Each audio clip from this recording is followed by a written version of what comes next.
I already know. We late with dinner, but we here. We about to eat right now. Let's get to it. It's more than a statement. It's a way of life. Celebration. Then we should just talking. Guys, you Loder watchers are probably like, Empress, where are you? Yes, my sister has me working in her sweatshop. Just kidding. But check out my sister's site. It's RT Studio. She's making amazing hand-stitched quality items, right? Y'all see this hat I got on right now? This is one she just got finished making. She makes these amazing bags. Check this out, right? Right? Go on the site, get y'all one of those. And, shout out to everybody who grew up on PBS Kids. You know what I mean? She isn't finished with this, but she probably don't even want me showing y'all this. But this is cool, huh? It's like an Arthur. I don't know how much y'all can see my face covered, but it's an Arthur rug. You know what I'm saying? Check her out. She's telling it, right? All right, but anyway, let's get to it. Thanks for coming over, Kurt.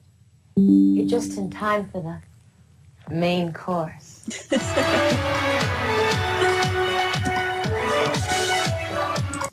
Nobody does an intro like Madonna. She again knows her audience, knows what even just like, tantalizes people in a sense, right? She just knows how to, get people to listen, right? Let's. And you know what? They're absolutely right. I swear that fashion scene, the whole little fashion montage, that's probably like one of my favorite parts of the documentary, for real. Take your shirt off. I'll take it off. Mm-hmm. I'm so desperate. For what? For some fun. What It's all kind of fun work. do you have?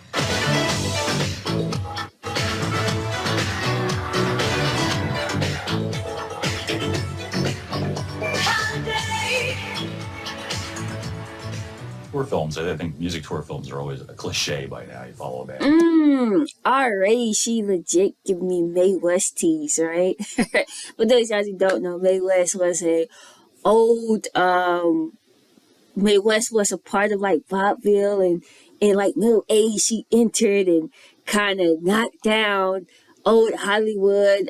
She even had a play called Sex, right? Which I think is interesting because I know the Sex was coming up pretty soon for us in this journey, but I see a lot of similarities between her and Madonna in the sense of, again, how they use sex in a sense to get people's attention, but they're very smart women, right? Mae West is known for one-liners, but anyway, this is about Madonna. Let's go. Around. This is nothing like any other tour film that's ever been done. I don't think since the Rolling Stones, maybe. Did you start out to make this kind of movie, or did it just kind of evolve this way? It evolved, yeah. We started out just wanting to basically document what we were doing on stage and get some backstage footage to sort of, shoot some black and white backstage stuff to cut away and give you a sense of being on the road, but then I got more interested in the backstage footage, so... Backstage stuff. Question, is this like really supposed to be in black and white? Was this how it aired, or was this like an edit from fans? Like, drop the comments down below. Over. It absolutely took over. I mean, and my rationalization for that was that I thought it is a live medium. Yeah. Most people will already have seen the show that wanted to see the show, and to try and really fully capture that completely, I think you'll always sell it short. Yeah. So let's concentrate on the backstage stuff, because that certainly was more interesting to me. And we didn't really know exactly what we were doing, but when you were watching the rushes, or if you're watching the footage of this and you see yourself in it without makeup and you're wearing this little shower hat and stuff, did you think, gee, should I be doing this? No, I said, ooh, I look really grody good. Why would that be good? Well, because everybody has a preconceived notion about me, because I love to be glamorous and stuff. But, to show other dimensions, you have to sort of be willing to get down to the nitty-gritty, undressed, so to speak. You want to talk at all off camera? You have nothing to She doesn't want to live off camera. Much less talk. There's nothing to say off camera. Why would you say something if it's off camera? What point is there of existing? Do you think this is a totally honest movie the way it's come out? And to me, like, y'all always talk about how far ahead this documentary was, that scene in itself is just so like dead on for today, right? Like nobody wants to live off camera, even, ordinary people, right? People are like rehearsing scenes. Wait, go back. We gotta shoot that over again. Like, it's crazy. And I think to me, that's probably one of the most profound statements that was made in this entire documentary. Shout out to Warren Beatty, but Warren wasn't ready for Madonna. Anyway, let's go. Totally honest. Is there anything you've held back at all? Oh, absolutely. I mean, but there's no way that you could have seen every aspect of my life in 2 hours. I mean, sure. the camera, even if the camera followed me around for my entire life, how can you ever really completely know me? But even a lie is very telling. So, I'm not one of those people that think, oh, they know that the camera's on, they're not telling the truth. I mean, if you go into a psychiatrist's office and you say, you sort of change the truth a little bit, or you make, or whatever, there's still something revealing about that. Even a performer who's actually on stage performing, there's something revealing about their persona, their personality, their character. We don't meet a lot of your family in here. We know you have one brother on tour with you. He's an artist, but we meet Martin, your other brother, in this. And he turns up, and he's sort of trying to convince people that he's pretty tight with you, too. It's not entirely convincing. Well, he's a bit of a con artist. That's the charming thing about my brother. But then you're telling us the security guy, he turns up with his entourage watching because my brother's crazy. And then he turns up late and you've gone to bed. Yeah. And this is all being filmed. Well, about 5 hours late. Well, he has to crawl out with his tail between his legs and his friends with him. It's so touching, But that's life, isn't it? I mean, I wanted to show a slice of my life. And that's part of my life. And in a sense, that is a microcosmic sort of display of my relationship with my brother. I mean, I adore my brother, but he's a real con artist, and in a way, he's a great actor. He's very entertaining. Has your father gotten used to the fact now? I know he's saying in this film, he's objecting to the sexy parts of the show and says, I know, it's arty. Dad, I'm not getting racy. I've been racy. I know, but can you tone it down a bit? What, for you? Yeah. No, because that would be compromising my artistic integrity. Of course. You undressed in this performance? No. Oh, God. Of course I don't. Has he gotten used to the fact that you're sort of flaunting your boobs all over magazines I think and stuff? his kind of protesting of it, is almost like a reflex more than a... Because I know he expects it of me now, and he doesn't, Well, it was a little racy in some sections. Well, I mean, he would never be specific with me. And like, oh, yeah, right, Dad. And then we go on to the next subject. Yeah. Why did you decide to go to your mother's grave site? That seemed like maybe pushing it. I'm sure some people will feel that's pushing things too far to take a camera crew to your mother's grave. Do you think it was tasteless? Why? What's tasteless about it? My mother's death is a big part of my life. Yeah, but taking a camera crew there, I think people might say, well, they would probably think if they were offended by that, then they would think that the interview with my friend Moira and my brother Martin and all the other really revealing things would be, I would think they would find the whole thing offensive. Do you think some of your fans might? I mean, your fans go down to, I'm sure, 12 and below, no doubt. Do you think this is a movie for all of them? Do you think everybody should see it, or should it just be, it's an R-rated film now? It's an R-rated film. I think that teenagers could certainly see it. Beneath the age of, I don't know, like 13 or something, I would, I think it would be good if if the kid insisted they wanted to see it, that their parent was there to make sure to explain things to them that they didn't understand. Wow, that's wild, because if they showed this on TV today, what would it get? Maybe a PG-13 rating, if not G? Let's go. Yeah. Kevin Costner also crops up in this. I thought it was really hilarious. I mean, is he aware that his little vignette in here is going to be in the movie? Yeah, he knows it. How does he feel about that? I don't know. I haven't asked him. But do you have his phone number? I mean, we could call him up right now. Well, maybe afterwards. No, I don't. I don't. I know I'm making fun of him to a certain extent. I'm basically, I think Kevin has this sort of real Jimmy Stewart, aw shucks kind of image, and I just was teasing him about it, and I certainly wouldn't feel comfortable about showing that scene in the movie if I didn't make fun of myself constantly throughout the whole movie. So no. There's a vignette in the film which shows a gay pride parade in New York and has Queer Nation is in there. I wonder if you're aware of the group in New York that is now putting out posters that say "Absolutely Queer," and I'll have a picture of a very hot young actress or a very well-known outing. Yeah. Yes. How do you? Wow. What do you think of that practice? I think it's a tough one. You know, I think, you know, it's an explosive issue, really. You know, on the one hand, I can see their point of view, the people that want to out people, and saying, you know, if people in powerful positions would come out and say they were gay, then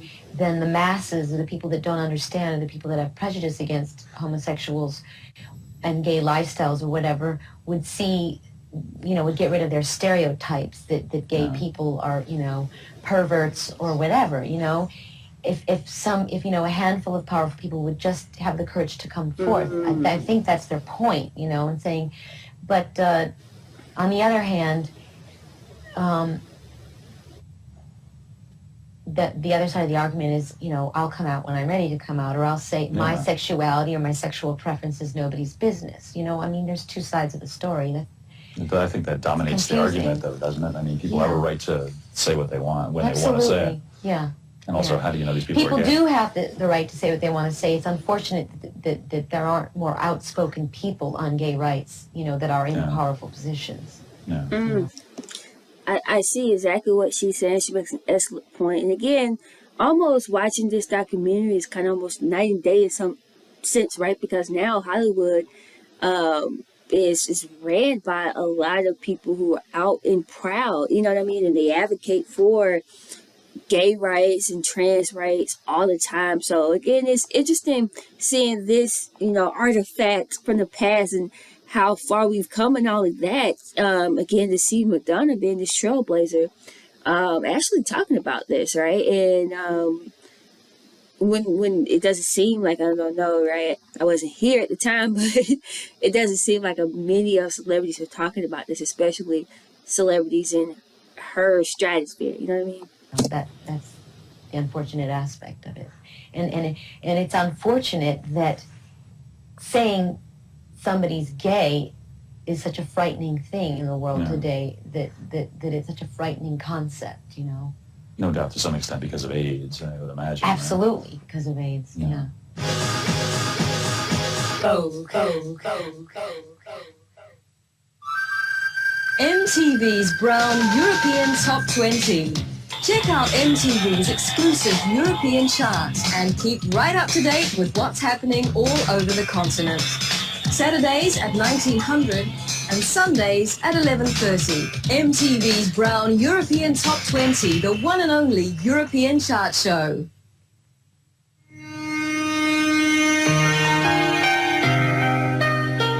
Oh, what?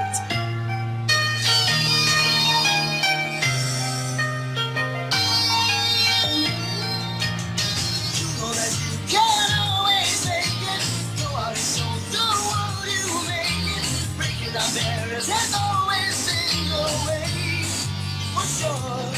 You're alone at every door. Feel a little more.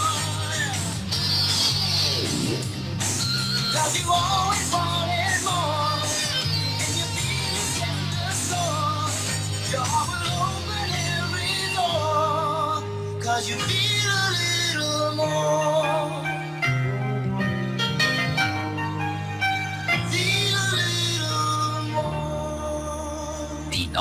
Whoa, felines, really? Okay. That commercial was wild. Like, the whole girl just throwing a shoe at the dude's head, like a white girl. Oh, some feelers tripping. Ein Filas, jetzt im Fachhandel. Felas. Alright, y'all. We might Toyota fast wins forward the some World Rally commercials. title for you. I wanted to ask you about the whole "Justify My Love" Brouhaha. Brouhaha, yes. Oh, but can we talk about it on MTV? I think we can. Okay. Some of us wanted to see it shown on MTV. Again, I love that about Madonna. She's just so quick with it, right? Can we talk about this on MTV? Because they banned the video, right? Like, let's go. We won't name any names, will we, Kurt? No, not yet. Okay. But I wonder what you made of the subsidiary controversy with the track being lifted from Public Enemy, and Lenny Kravitz is getting a lot Yeah, of... but Public Enemy lifted the track from James Brown. I mean, if we talk Well, about... they say they brought musicians in to do that track. They say that's a musical track they created. Yes, but I challenge any rap artist to talk about originality, because they all rip off tracks from everybody else. I mean, that is the essence of rap music. Yeah. They have one would hope they have political messages or something to say in their rap, but generally it's all music borrowed from other people. Yeah. So, Do you think this is a good thing, or is it simply fact? I think it's inevitable. I mean, I borrow from people all the time in my work, in my videos. I pay tribute to painters and photographers and dancers and so on and so forth. And I think that it's inevitable, and I think one should look at it as flattery, or sort of an homage being paid to somebody. I know the Public Enemy is... Right, so it's interesting. So it's inevitable. In 1991, like 2012 or something, Gaga is reductive, okay? But, I mean, she does have a point, right? Creativity, copying is inevitable in creativity. Did rappers have, like, any beef up with Madonna when she said this? Drop the comments down below. All right, let's go. Just talks about maybe working with you. They could really show you how this is done. Hell, I'd love to work with Public Enemy. They're my #1 favorite rap group. Really? Very good. Yeah. Were you aware of the Ingrid Chavez controversy? She claimed she did the songs and you just overlaid vocals on top of it. Yes, I was aware of it, but when Lenny Kravitz brought me the song, I didn't know anything about the fact that he had worked with Ingrid Chavez. I mean, I was completely innocent in the situation. Okay. And Lenny brought me a track with vocals, with the lyrics written, and then I came in and changed the things that I wanted to change vocally or lyrically, and then did, my version of it. So Lenny was dead wrong. He did Ingrid wrong. We've been established that. Okay. They say that you can't do the masturbation scene tonight, otherwise you'll be arrested. So what's considered masturbation? When you stick your hand in your crotch. My question is, does it help legally, strictly as a legal question, if we go out on stage, someone says, this show may contain graphic material, anyone choose to leave may do so. Your visit to Toronto is portrayed, and we had originally understood that you actually had to leave Toronto, escape Toronto, essentially, and run away. Is that what happened there? What was the upshot of all that? Well, I didn't really know until I was told that they will, if they're going to arrest you, they will be waiting for you at the end of the show. So the idea was, okay, well, if they don't, they may change their minds, so we better get the hell out of here, before they do change their minds. So in other words, don't go back to the hotel and spend the night and leave the next day. So we sort of packed up and were ready to go.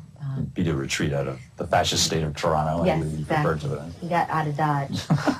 Will you be going back there ever again? Oh, I don't think so. Did she ever go back? Drop the comments down below. There's a very touching part in the movie where you mentioned the great love of your life is Sean. You mentioned this in Vanity Fair and other interviews too. This is kind of sad. I mean, we seem to. I think of you now as being sort of a sad and lonely person. Is that misapprehension? You don't have to think of me as being a sad and lonely person all the time, but some of the times I think. But everybody is. And at this point in my life, I could say that he was the great love of my life. I mean, that's why I married him. And I think most people have that one person, Yeah. I mean, the person that you're, live and die for, the person that gets right down in your heart and soul, and makes that big impression. I think everybody has it. I don't know. I mean, be great if it would happen again. But I think most people can say they have that one, I mean, being Madonna, is there a problem of, like, who's good enough for Madonna? Like, what guy could possibly live up to this? Well, yeah, I mean, I don't think it's a question of who's good enough, but really who is willing to sort of accept my lifestyle, and be able, I mean, let's face it, it's a tough lifestyle to live, especially if you're not in it, doing it all the time. And I've had years to acclimate myself to the insanity of my life. Other people don't, and most people are pretty sort of want to shy away from it, or frightened by it, or intimidated by it. And I mean, I think I've said this before in interviews, my hat's off to any guy who has the balls to ask me out. You know what I mean? And then I always follow up by, you do know what you're getting yourself into, right? Do you also express a desire at some point to have children or something? Yeah. Could you do that with the lifestyle that you have?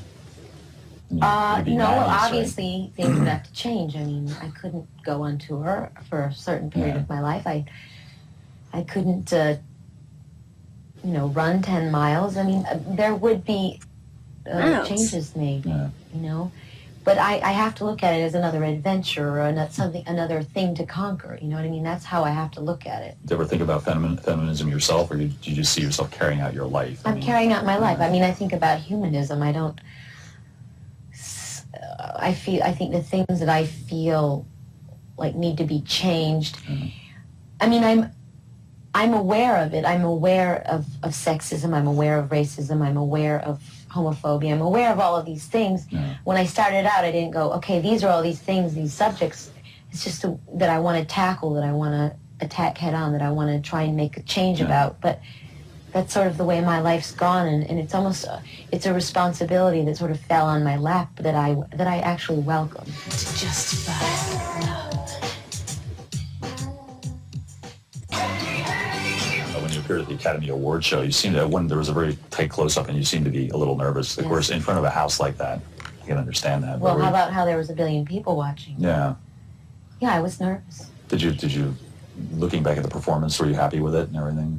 Overall, God, yeah. I mean, I was just grateful I got through it. I had so many things working against me. I had never performed live with a 50-piece orchestra before, and that was daunting in itself. And then the microphone that I sang with was supposed to come sort of telescope out of the ground. And as I was coming out of the ground, a techie underneath the stage said, your microphone isn't going up. And so I'm sitting there, in my very glamorous pose, trying to look,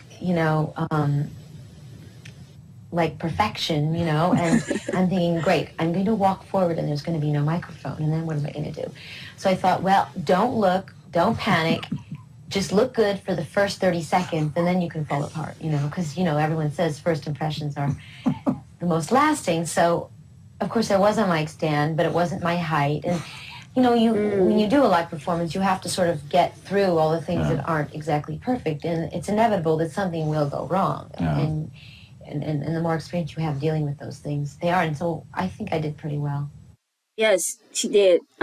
Check out my initial reaction to Sooner or Later, Live at the Oscars. I actually reacted to it twice, right? So check out both of them. And I would say, again, testament to a true performer right here. I didn't know that. Perfect story. All right, let's go. I would have died, I'm sure, something like that happened. I was nervous, but, I felt good about it. So. You attended this with Michael Jackson, of course. Was this something you guys sat down and plotted out beforehand, so we're just going to knock everybody's socks off? No, we started working together, and I didn't have a date for the Academy Awards. And I wish, is this an about? I would love to hear her, Michael, like, whatever they put down on, like, whatever they put vocals down on when they was working together, like, some lyrics, I would just love to hear it and see it. And I could imagine Michael Jackson, Madonna releasing a track, like, what? All right, let's go and collab together. That's great. A comment in itself on our culture. Absolutely. And I said, well, and Michael was like, well, who are you going to go with? And I looked at him, I said, I don't know, you want to go? And he said, yeah, that'd be great. Did he pick you up at your house, or was it one of those deals? No, he didn't pick me up at my house because I was already there. I had to do a run-through of the show right before the show, so I was there ready. So he came and hung out backstage and then went out and watched the show and my performance, and then I came and sat down with him. So now, after... Man, y'all know, let's keep it real. They was both in the studio like, yo, we show it together, the world is gonna lose their mind, okay? It's no way they didn't say that to each other. For both of them to be as calculated and strategic as they are, I believe they had this conversation like, man, we about to go. Man, we about to break. Or what was y'all had before the internet? The TV? Afterwards, after the show and everything, did you and Michael go home together, or what happened? Well, no, we went to Spago. Yeah. There was a big party. We stayed there for hours and hours and hours. And And then, yes, he took me home. And now what do you want to know? What happened after that? Yeah. I'm not going to tell you. Okay. I think we read books, though, quite frankly. We were looking at... I have tons of books on photography. Yeah. So that was... And again, just like going through her journey, again, Michael, being just an avid Michael Jackson fan, Michael was such an avid reader and he thirsted for knowledge a lot. And so does Madonna. So I can see again how they actually could have just great conversations. When they did have conversations, I seen some things like about, like they beefed or whatever. But I think, regardless of whatever, when it came to Michael Jackson, all of these people grew up on Michael Jackson, you know what I mean? So there was always going to be some admiration for him in that sense. And not only that, I think Michael, just because he grew up in show business, of course it's going to be naturally competitive. He grew up doing talent shows and things like that. And I think at the end of the day, though, he recognized the true talent in all of the superstars in his era. You know what I mean? All right, anyway, let's go. That sticks out in my mind. What did you been working on? You've done a song with him for his next album, I think, right? Well, we're working on a song. Yeah. It's not... I'm a perfectionist. He's a perfectionist, and I'm glad to be working with him, just to have the experience. Yeah. He's a great musical talent. But we're going to wait and finish it, and then go. Okay, do we want to do this? Does he want to put it in his album? Is that the next musical statement I want to make? It's, this won't be like thousands of lawyers coming in to discuss it, will it? No, actually, the business aspect has already been taken care of. This is purely a creative question right now. There's a part in the movie where you mentioned that you're attracted to emotionally crippled people, in a way. And so I've always thought maybe Michael just sort of fits in there. Is that fair to say something like that?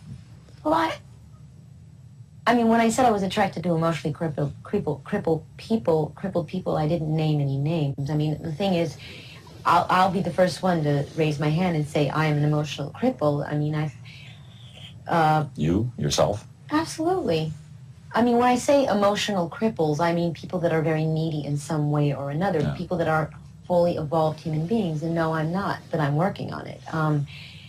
And I think most performers or entertainers or actors are emotionally crippled in some way or another. I think that's one of the reasons we seek out other people's approval in the business that we are. That's why we are entertainers, quote unquote. That's why we are actors playing out different roles, I think most actors, performers, singers, whatever, are emotionally crippled in some way or another. Really healthy people just aren't in this business, let's face it. Do you see yourself getting better? I mean, do you notice I'm better this year than I was last year? Yeah. And in fact, working on this movie has been a real educational experience in terms of me and my emotional state of mind. I think it was a real learning experience about myself, to watch myself, view myself, hours and hours of footage, seeing the little nuances in the way I deal with people, how I deal with obstacles and how I deal with surprise. And you know what I mean? It was real educational, and I think it was a valuable.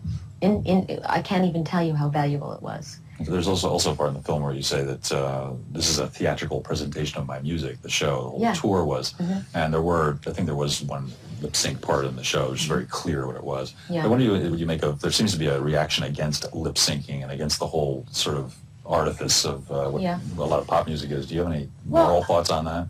My moral thoughts are, since I'm not going around saying, it was never a requirement of me that I sing everything live on stage. I think of myself, as I said, as a politician, as a performer, as an artist. But if sometimes part of my theatrical presentation is to have taped vocals while I'm doing other things, then that's, and people are free to not come to my show because of that. That's their option. When you watch videos, they're not live. Everybody lip syncs, and no one seems to mind that. Given the fact that you plan things out quite a ways in advance, do you have a film schedule? But I still feel like that's so controversial, right? Because I feel like a part of a fan, right? Because that's who's buying these tickets. A part of them spending money on the live show is to hear some live vocals, right? And not saying that Madonna doesn't or didn't have live vocals throughout her whole show, but again, there were pieces there. So I not get the pieces because sometimes, to the point where it's like Michael, like you might be dancing so much that the vocal control is just gone, right? And at that point, you've got the audience in, right? They know you can sing, and now we want to see you dance. You know what I mean? So I get it, right? I get the aspect from the artist needing to, take a vocal rest in certain songs. It's kind of like, okay, let me not sing this because the next song I'm going to sing live. I get that. But I feel like for the fan, they do deserve some live vocals, at a live show. Not necessarily it has to be every song, but most songs should be live. Go ahead. I mean, we heard that you're supposed to be doing a movie with Demi Moore. I have a lot of things brewing, but with movies, it's always whatever sort of gets done first. You got to, sometimes there's a script and a director, and the cast is all ready to go. And at other times, there's a script and a director, but the other person in the movie just got pregnant, which is the case with Demi, and you can't go with that right now. And other times, there's the cast and the director are ready to go, but the script isn't ready. And have your films turned out the way you thought they would when they finally come out? Are you sometimes surprised and say, oh my God, I didn't think it'd be like that? Sometimes they haven't, sometimes. I mean, I've had, compared to my music career, I've had this much experience in my movie career, and I really want to have more. In my music career, I've had a lot more control. I've had a lot more input. I've been a big collaborator in it. In my movie career, I haven't. I've started threw myself into it without a lot of knowledge, and made a lot of mistakes because of that. But in a movie, you're not in charge. Just because you're the actress, you're not in charge. The director makes choices, the cinematographer makes choices, the writer makes choices, and you hope that when it's all finished, it works. You should direct, obviously. I want to. I want to direct. If I'm not mistaken, I think y'all did say eventually she did end up directing, right? Yeah. Do you think there's a momentum in what you do that you constantly have to top yourself? As a matter of fact, I think some of y'all said she's gonna direct her own biopic, right? Especially after this movie, after Justify My Love. It's not an idea the idea isn't that I have to top myself, but that I have to, I have to expand my own horizons and tackle the next issue, or go further in terms of creativity and what it is I want to say and what it is I want to do. I mean, I don't want to just keep doing the same thing and saying the same thing. And the thing is that the issues that I'm interested in life are generally controversial issues. So it seems that I'm trying to do that, But for me, I don't question it. It's like, this is what I have to do. But you will have to do something more spectacular each time, I would imagine. Well, isn't everybody? I mean, so few people actually succeed in doing it. People that are very successful in it. Right. Well, I guess they're not as masochistic as I am.